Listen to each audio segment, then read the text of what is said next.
കുടുംബത്തിൽ നിന്ന് വേണം തിരിച്ചറിവുകൾ പഠിക്കേണ്ടത്. പ്രവൃത്തികൾ നമ്മളിൽ നിന്ന് തന്നെയാവണം. ജീവിതത്തിൽ എന്തൊക്കെ നാം നേടിയാലും അത് നമ്മൾ നഷ്ടപ്പെടുത്തിയ സമാധാനത്തോളം വരില്ല. ശാന്തമായി ഉറങ്ങാനാവുക എന്നതിൽ കവിഞ്ഞൊരു സൗഭാഗ്യം ജീവിതത്തിൽ വേറെയില്ല. നല്ല സമയം നോക്കിയിരുന്നാൽ ഒന്നും തുടങ്ങി വയ്ക്കാൻ നമുക്കാവില്ല. അതിനാൽ നാം എവിടെ നിൽക്കുന്നുവോ അവിടെ തന്നെ തുടരുക, അവിടെ നിന്നും തുടങ്ങുക. എപ്പോഴും സന്തോഷവാനായിരിക്കാൻ ശ്രമിക്കുക. ഇനി എത്ര ദിവസം അവശേഷിക്കുന്നുണ്ടെന്ന് നിങ്ങൾക്ക് പ്രവചിക്കാൻ സാധിക്കുമോ? ഒറ്റയ്ക്ക് നടക്കാൻ പഠിക്കുക. ഇന്ന് നിങ്ങളോടൊപ്പമുള്ളവർ നാളെയും നിങ്ങളുടെ കൂടെ ഉണ്ടാകണമെന്നില്ല. ഒരു നല്ല പുസ്തകം 100 നല്ല കൂട്ടുകാർക്ക് സമമാണ്. എന്നാൽ ഒരു നല്ല സുഹൃത്ത് ഒരു നല്ല ഗ്രന്ഥശാലയ്ക്ക് സമാനമാണ്. രഹസ്യത്തിലും പരസ്യത്തിലും അന്തരാത്മാവിലും നിങ്ങൾ ഒരൊറ്റ വ്യക്തിയായി തന്നെ തുടരുക. സാഹചര്യങ്ങൾക്കനുസരിച്ച് മുഖംമൂടികൾ അണിയരുത്.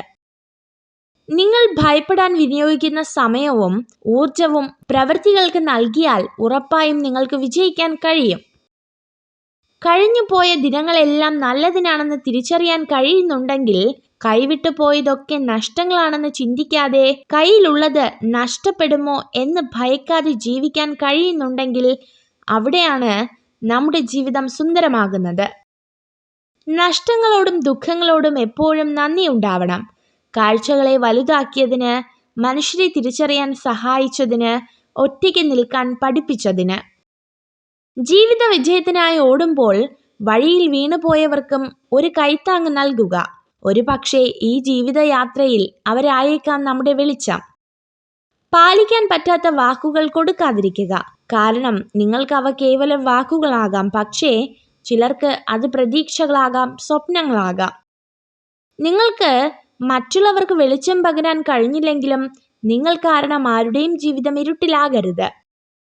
നിങ്ങൾ ധൈര്യത്തോടെ യാഥാർത്ഥ്യത്തെ അഭിമുഖീകരിക്കുമ്പോൾ ജീവിതം വളരെ എളുപ്പമാണ്. നിങ്ങളുടെ അത്യാഗ്രഹത്തിനായി മാത്രം ജീവിക്കുകയാണെങ്കിൽ നിങ്ങളുടെ ജീവിതം ഒരിക്കലും ഫലപ്രദമാകില്ല. നിങ്ങളുടെ സന്തോഷത്തിൽ സന്തോഷിക്കുകയും നിങ്ങളുടെ ദുഃഖത്തിൽ ദുഃഖിക്കുകയും ചെയ്യുന്നവരെ ഒരിക്കലും കൈവിടരുത്. കാരണം അവരുടെ ഹൃദയത്തിൽ നിങ്ങൾക്ക് എപ്പോഴും ഒരു പ്രത്യേക സ്ഥാനമുണ്ടായിരിക്കും. ഒരു സ്ത്രീ ഏറ്റവും കൂടുതൽ സന്തോഷവതിയായി കാണപ്പെടുന്നത് അവളുടെ ജീവിതം പൂർണ്ണതയിലെത്തുമ്പോഴാണ്. പ്രചോദനത്തിന്റെ ഏറ്റവും വലിയ ഉറവിടം നിങ്ങളുടെ ചിന്തകളാണ്. അതിനാൽ വലിയ ചിന്തകളിലൂടെ വിജയിക്കാൻ സ്വയം പ്രചോദിപ്പിക്കുക. നിങ്ങൾ ഈ വീഡിയോ കണ്ടതിന് നന്ദി. ഇതുപോലുള്ള കൂടുതൽ വീഡിയോകൾക്കായി ചാനൽ സബ്സ്ക്രൈബ് ചെയ്യൂ.